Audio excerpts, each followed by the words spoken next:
Hello friends, नमस्कार, good evening. आप सभी का बहुत बहुत स्वागत है आपके अपने channel triple C by first study पर। तो आज के इस क्लास में 40 प्रश्न होंगे और ये सभी प्रश्न आपके होने वाले ट्रिपल सी एग्जाम के लिए काफ़ी इंपॉर्टेंट हैं। सो आप सभी इस क्लास को लास्ट तक जरूर देखें और आप सभी को कोशिश करनी है कि इन 40 प्रश्नों में बिल्कुल आपको सही सही जवाब करने हैं, यानी कि 40 में 40 का स्कोर आपको करना है। ठीक है, चलिए। बट क्लास को स्टार्ट करने से पहले आप सभी को बता दें, अगर आप ट्रिपल सी एग्जाम के लिए ऑनलाइन मॉक टेस्ट करना चाहते हैं तो आप हमारी वेबसाइट www.triplec.com पर विजिट करें। यहाँ पर आपको ढेर सारे ऑनलाइन मॉक टेस्ट हिंदी और इंग्लिश में मिल जाएंगे।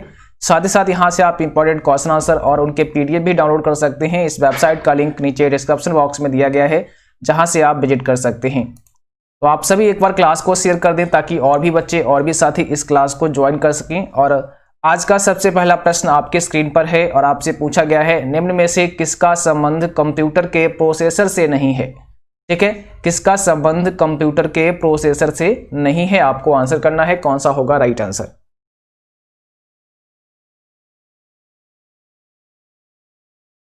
तो सही जवाब होगा ऑप्शन डी, एंड्रॉइड। ठीक है, ऑप्शन नंबर डी आपका यहां पे करेक्ट है, एंड्रॉइड। अगला क्वेश्चन पूछा गया है, निम्न में कौन सी एक प्रोग्रामिंग भाषा नहीं है। ठीक है, अब आपको आंसर करना है कि कौन सी एक प्रोग्रामिंग भाषा नहीं है। और आप सभी बच्चे जो भी लाइव हैं, आप लोग क्लास को भाई शेयर करो ताकि और भी बच्चे और भी साथी इस क्लास को ज्वाइन करें। ठीक है, और जिन बच्चों ने अभी तक क्लास को लाइक नहीं किया तो सभी साथी क्लास को लाइक जरूर कर दिया करें। क्वेश्चन नंबर सेकेंड है आपकी स्क्रीन पर, यहाँ पर पूछा है कौन सी एक प्रोग्रामिंग भाषा नहीं है, तो करेक्ट आंसर होगा डी, ओरेकल। ठीक है, और अगला क्वेश्चन आपको बताना है, निम्न में से कौन सा इंटरनेट एक्सप्लोरर नहीं है। बताइए कौन सा इंटरनेट एक्सप्लोरर नहीं है।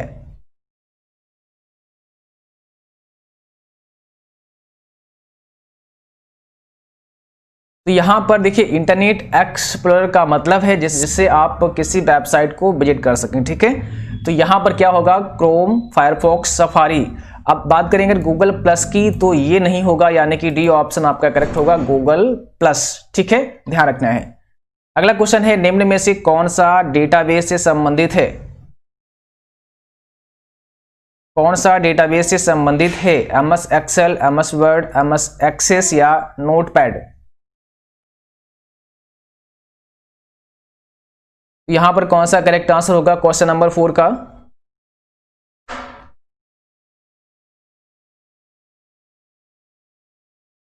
एमएस एक्सेस हो जाएगा, ऑप्शन नंबर सी करेक्ट है, एमएस एक्सेस आपका करेक्ट आंसर होगा। वेबसाइट नाम में HTTP क्या है, होस्ट, वेबसाइट का नाम, प्रोटोकॉल या टॉप लेवल डोमेन। वेबसाइट नाम में HTTP क्या है, आपको आंसर करना है। क्वेश्चन नंबर 5 का सही जवाब क्या होगा।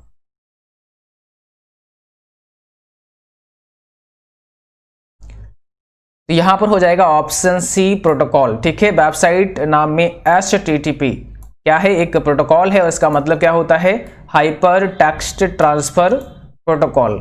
अगला क्वेश्चन आपको बताना है, निम्न में कौन सा प्रोग्राम एक सर्च इंजन नहीं है। कौन सा प्रोग्राम एक सर्च इंजन नहीं है, बताइए। ओपेरा, विंग, गूगल या फिर याहू। अब इसमें अगर बात करें विंग, गूगल और याहू तो ये सभी सर्च इंजन हैं, लेकिन ओपेरा आपका सर्च इंजन नहीं है। ठीक है, एक वेब ब्राउजर है। क्वेश्चन 7 में आपको बताना है, एमएस वर्ड सॉफ्टवेयर में कितने प्रकार का पेज ओरिएंटेशन उपलब्ध है। बताइए, एमएस वर्ड सॉफ्टवेयर में कितने प्रकार का पेज ओरिएंटेशन उपलब्ध है। तो आपको ये चीजें हमने पहले भी बताई हैं, पेज ओरिएंटेशन क्या होता है। ठीक है, यहां पर हो जाएगा ऑप्शन बी, 2। एक आपका पोर्ट्रेट होता है और एक आपका लैंडस्केप होता है। तो जो पेज का ओरिएंटेशन है वो 2 प्रकार का उपलब्ध है, ऑप्शन हमारा वी करेक्ट है। इसके बाद में अगला क्वेश्चन आपको बताना है, डैश में फ्रीक्वेंसी स्पेक्ट्रम को छोटे छोटे स्पेक्ट्रम में विभाजित किया जाता है और प्रत्येक उपयोगिता में बांट दिया जाता है। बताइए, TDMA, CDMA, FDMA या FGMA, इसमें से बताइए कौन सा होगा आपका सही जवाब।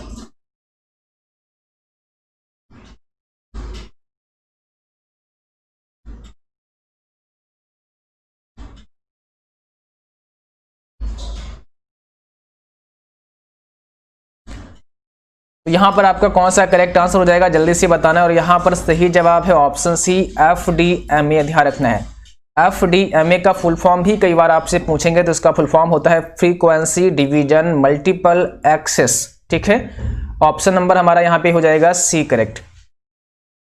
एनिमेशन क्या है, आपको बताना है एनिमेशन क्या है।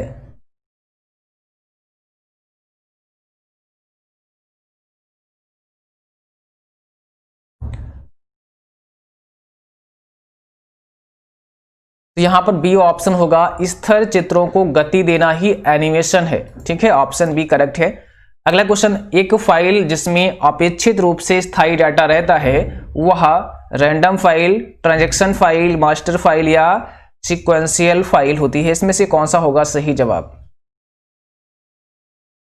तो यहां पर है डी ऑप्शन आपका, ध्यान रखना है, ठीक है, सीक्वेंशियल फाइल। अगला क्वेश्चन है, यूएसए की संस्था MIT ने 2016 में प्रिंट की नई टेक्नोलॉजी विकसित की है जिसे कहते हैं, बताइए।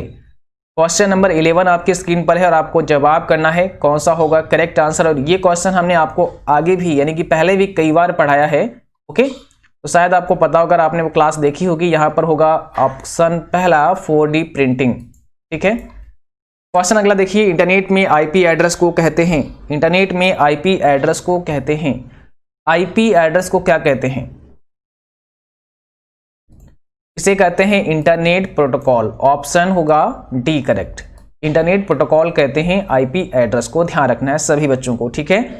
अगला क्वेश्चन, MS एक्सेल सॉफ्टवेयर के सेल में एक फार्मूला लिखने हेतु डैश चिन्ह का उपयोग किया जाता है। अगर आप MS एक्सेल सॉफ्टवेयर में किसी सेल में कोई एक फार्मूला लिखते हैं तो निम्न में से कौन से चिन्ह का उपयोग करते हैं सबसे पहले। तो यहां पर हो जाएगा डी, इक्वल का साइन जो होता है ना, बराबर का चिन्ह, इसे हम इस्तेमाल करते हैं जब भी कोई फार्मूला हम लिखते हैं कैल्क प्रोग्राम में या फिर एक्सेल प्रोग्राम में। अगला क्वेश्चन है, एक POS मशीन हेतु निम्न में से क्या सही है। एक POS मशीन हेतु निम्न में से क्या सही है, बताइए कौन सा होगा यहाँ पे करेक्ट आंसर आपका। यहां पर देखिए, मुद्रा रहित लेन देन, point of sale, digital payment या उपरोक्त सभी। तो यही हो जाएगा फिर उपरोक्त सभी, आपका डी ऑप्शन करेक्ट, ठीक है। निम्न में से कौन सा सॉफ्टवेयर एक free open source operating system software है, बताइए। कौन सा सॉफ्टवेयर एक free open source operating system है। क्वेश्चन नंबर 15 में आपको जवाब करना है। तो राइट आंसर यहाँ पे क्या होगा, यहाँ पर हो जाएगा आपका डी ऑप्शन। उबंटू क्या है, एक free open source operating system है, इसको ध्यान रखना है, ठीक है, उबंटू। तो यहाँ पर आपका डी हो जाएगा आपका। और कई बार आता है उबंटू लिनक्स आधारित एक ऑपरेटिंग सिस्टम है, तो आपका आंसर होगा यस, हाँ, ठीक है। उबंटू क्या है, एक लिनक्स आधारित ऑपरेटिंग सिस्टम है, इसको ध्यान रखना है। तो यहाँ पर डी ऑप्शन होगा और ये बिल्कुल फ्री है, ओपन सोर्स है। यह एक एंटीवायरस सॉफ्टवेयर नहीं है। अब इसमें से ढूंढना है कि कौन सा एक एंटीवायरस सॉफ्टवेयर नहीं है, बताइए। क्विक हील, ठीक है, कैस्परस्काई, नॉर्ट्रॉन या फिर पाइथन।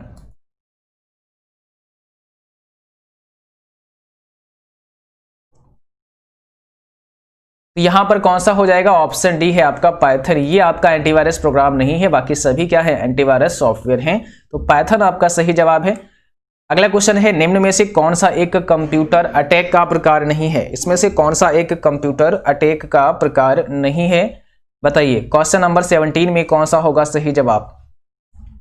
कौन सा एक कंप्यूटर अटैक का प्रकार नहीं है, तो यहां पर हो जाएगा स्ट्राइलिंग, ये नहीं है, ऑप्शन डी, बाकी सभी हैं, तो डी ऑप्शन करेक्ट है। अगला क्वेश्चन पूछा है, मैलिशियस सॉफ्टवेयर के लिए सामान्य कौन सा नाम उपयोग किया गया है। सही जवाब होगा ऑप्शन बी, मालवेयर, ठीक है, ऑप्शन बी है आपका मालवेयर। अगला क्वेश्चन है, OCR का पूर्ण रूप क्या होता है, यानी कि OCR का फुल फॉर्म आपको बताना है। फुल फॉर्म क्या होता है OCR का। यहां पर हो जाएगा ऑप्टिकल कैरेक्टर रिकॉग्निशन, ऑप्शन पहला है आपका सही जवाब, इसको ध्यान रखना है। अगला क्वेश्चन देखिए, पूछा गया है, डैश एक वेबसाइट है जिससे हम फ्री में वीडियो शेयरिंग व ऑनलाइन वीडियो देख सकते हैं। ठीक है,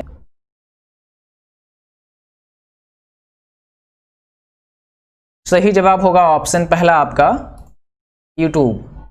ये क्या है, एक वेबसाइट है जिससे हम फ्री में वीडियो शेयरिंग व ऑनलाइन वीडियो भी देख सकते हैं।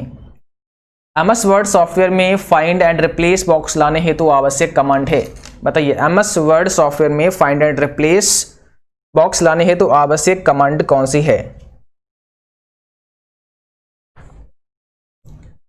तो सही आंसर है कंट्रोल F। कंट्रोल F से आप फाइंड एंड रिप्लेस का बॉक्स ओपन कर सकते हैं, या फिर अगर यहाँ पर कंट्रोल H दिया होता तो कंट्रोल H भी आपका करेक्ट था, लेकिन यहाँ पे कंट्रोल H नहीं दिया गया है, इसलिए कंट्रोल F सही होगा। MS वर्ड सॉफ्टवेयर में फॉन्ट का आकार बदलने हेतु शॉर्टकट की क्या होती है? अगर आप MS वर्ड में फॉन्ट का आकार बदलना चाहते हैं तो कौन सी शॉर्टकट की आप इस्तेमाल करेंगे? कंट्रोल शिफ्ट और F। जैसे ही कंट्रोल शिफ्ट और F दबाएंगे तो वहां पर एक आपके सामने फॉन्ट का डायलॉग बॉक्स ओपन होगा और वहां से फॉन्ट का साइज आप चेंज कर सकते हैं। तो ये भी एक शॉर्टकट की आप यूज कर सकते हैं फॉन्ट के आकार को चेंज करने के लिए। ठीक है, ऑप्शन यहाँ पे V है हमारा। गूगल सर्च आपको निम्न प्रकार के खोज की अनुमति देता है। बताइए, टेक्स्ट, वॉइस, इमेज या फिर all of these. Google search आपको किस प्रकार के खोज करने की अनुमति देता है? तो ऑल ऑफ दीज हो जाएगा, यानी कि ऑल अबव हो जाएगा। टेक्स्ट, वॉइस और इमेज सभी हम सर्च कर सकते हैं गूगल सर्च इंजन में। अगला क्वेश्चन पूछा गया है, यूट्यूब साइट का उपयोग क्या है? इमेज देखने के लिए, कहानियां पढ़ने के लिए, वीडियो देखने के लिए या उपरोक्त सभी? तो आप सभी को पता होगा, आप सभी यहीं से क्लास पढ़ रहे हैं, यहीं से क्लास देख रहे हैं, है ना। तो यहाँ पर हो जाएगा C, वीडियो देखने के लिए इसका इस्तेमाल होता है। ऑप्शन नंबर C करेक्ट है। अगला क्वेश्चन आपको बताना है, कंप्यूटर सिस्टम के सामान्य काम में बाधा उत्पन्न करने वाले कंप्यूटर प्रोग्राम को कहा जाता है। बताइए, यहाँ पे कौन सा करेक्ट आंसर होगा? कंप्यूटर सिस्टम के सामान्य काम में बाधा उत्पन्न करने वाले कंप्यूटर प्रोग्राम को कहा जाता है वायरस। C ऑप्शन हो जाएगा आपका, है ना। वायरस क्या करता है? आपके सामान्य काम में बाधा उत्पन्न कर देता है ना। तो C ऑप्शन है यहाँ पे वायरस। दूसरी पीढ़ी के कंप्यूटरों में इस्तेमाल होता था, जो सेकेंड जनरेशन के कंप्यूटर थे उसमें कौन सी टेक्नोलॉजी इस्तेमाल की जाती थी? तो ध्यान रखना है, उसमें था ट्रांजिस्टर। ठीक है, फर्स्ट में क्या था? वैक्यूम ट्यूब था, सेकेंड में था ट्रांजिस्टर, इसको ध्यान रखना। थर्ड में था IC। असेंबलर का कार्य होता है। असेंबलर का क्या कार्य होता है? मींस असेंबलर क्या कार्य करता है? बताइए, 27 में कौन सा होगा सही जवाब? आपको बताना है कमेंट बॉक्स में जल्दी से सभी बच्चों को। और जिन बच्चों ने भाई अभी तक क्लास को लाइक नहीं किया है, जो अभी भी आए हैं, आप सभी क्लास को लाइक भी करें और शेयर भी करें। ठीक है, और जो भी बच्चे चैनल पर नए हैं, जिन्होंने सब्सक्राइब नहीं किया है, चैनल को जरूर सब्सक्राइब करें, बेल आइकन भी ऑन कर लेना ताकि नोटिफिकेशन भी आपको मिलते रहें। यहाँ पर क्या हो जाएगा? C, असेंबली लैंग्वेज को मशीनी लैंग्वेज में बदलना ही असेंबलर का कार्य होता है। ठीक है, असेंबली लैंग्वेज को मशीनी लैंग्वेज में बदलना ही असेंबलर का कार्य होता है।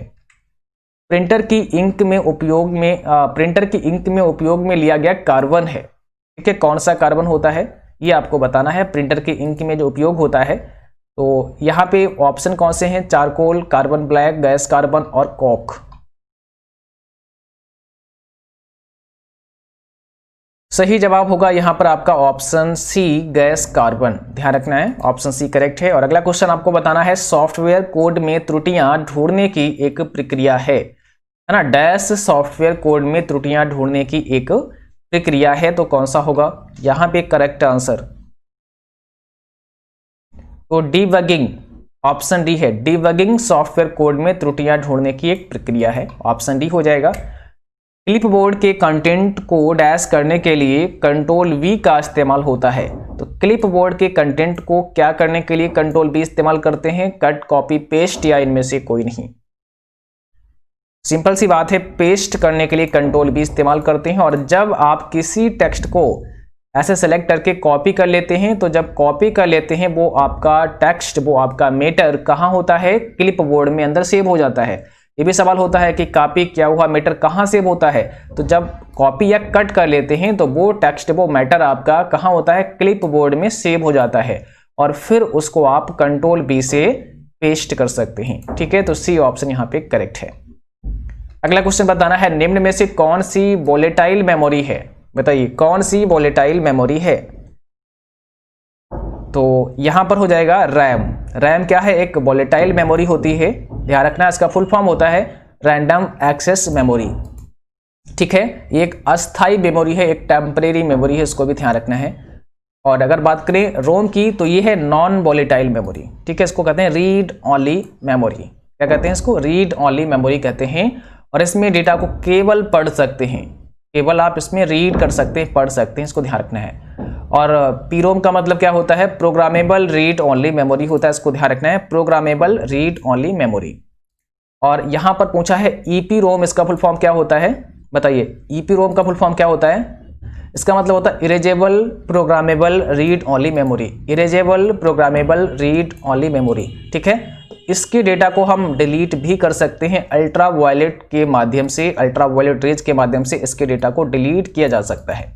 और एक होता है डबल ईपी रोम, उसका मतलब होता है electrically erasable programmable read only memory, यानी कि उसके भी डेटा को आप विद्युत से मिटा सकते हैं, ठीक है, विद्युत तरंगों से उसके डेटा को भी आप मिटा सकते हैं, इसको ध्यान रखना है। अगला क्वेश्चन आपको बताना है 32 में, और यहां पर आपसे पूछा गया है लिनक्स एक ऑपरेटिंग सिस्टम है, लिनक्स एक ऑपरेटिंग सिस्टम है, बताइए विंडोज, माइक्रोसॉफ्ट, मैक या ओपन सोर्स। तो लिनक्स कैसा है, एक ओपन सोर्स ऑपरेटिंग सिस्टम है, ऑप्शन डी है। इस डिवाइस के उपयोग से एक कंप्यूटर पेरिफेरल को कंप्यूटर से जोड़ा नहीं जा सकता है।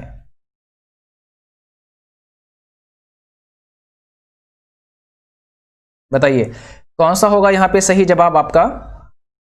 यहां पर हो जाएगा ऑप्शन बी VIOS। इस डिवाइस के उपयोग से एक कंप्यूटर पेरिफेरल को कंप्यूटर से जोड़ा नहीं जा सकता है, VIOS, ठीक है, यानी कि बेसिक इनपुट आउटपुट सिस्टम। बाकी देखो USB से जोड़ा जा सकता है, सीरियल पोर्ट से भी जोड़ा जा सकता है, पेरिफेरल पोर्ट से भी जोड़ा जा सकता है, बट VIOS से नहीं। अगला क्वेश्चन है ईमेल भेजते समय डैश लाइन संदेश को प्रदर्शित करता है, कौन सी लाइन संदेश को प्रदर्शित करता है।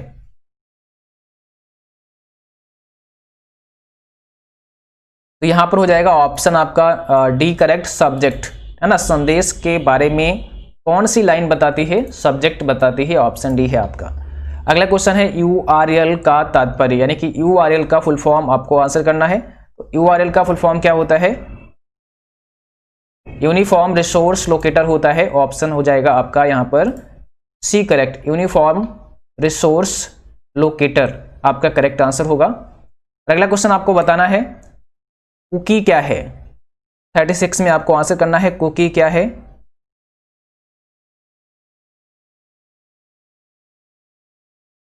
थर्टी सिक्स में कौन सा हो जाएगा, तो यहां पर सी है, आपके कंप्यूटर में एक फाइल है, कुकी क्या है, आपके कंप्यूटर में एक फाइल है। फायरवॉल क्या है, ऑपरेटिंग सिस्टम है, नेटवर्क सिक्योरिटी सिस्टम है, कंप्यूटर वायरस है, उपरोक्त सभी। इसमें से फायरवॉल क्या है आपको आंसर करना है, कौन सा होगा सही जवाब। नेटवर्क सिक्योरिटी सिस्टम है, फायरवॉल क्या है, एक नेटवर्क सिक्योरिटी सिस्टम है। कौन सी इनपुट इकाई नहीं है, कीबोर्ड, कंप्यूटर, माउस, स्कैनर या स्पीकर। बताइए कौन सी इनपुट इकाई नहीं है, इसमें से कौन सा होगा, स्पीकर, ये इनपुट नहीं है, बाकी सभी इनपुट डिवाइस हैं। और अगला क्वेश्चन है वायरस के प्रकार हैं, boot factor virus, file virus, A and B दोनों या इनमें से कोई नहीं।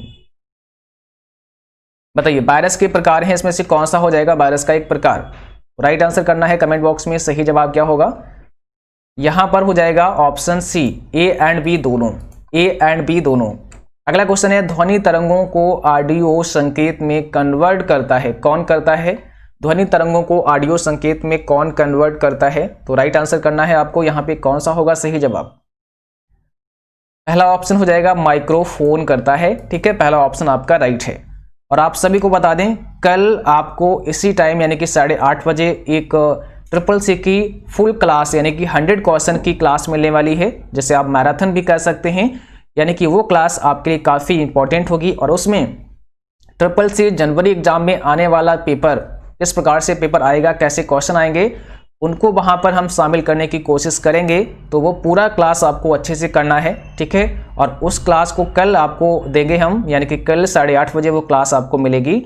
तो अच्छे से पढ़ के आना है, उसमें बहुत सारे क्वेश्चन आपको नए नए भी मिलेंगे, बहुत सारे क्वेश्चन होंगे और पूरा 100 क्वेश्चन का पेपर होगा और 100 अंक आपको मिलेंगे। तो आपको वहां पर देखना है कि आप कितना स्कोर कर पा रहे हैं। ठीक है, आज के लिए बस इतना ही। Thanks for watching, thank you, good night to all, bye bye.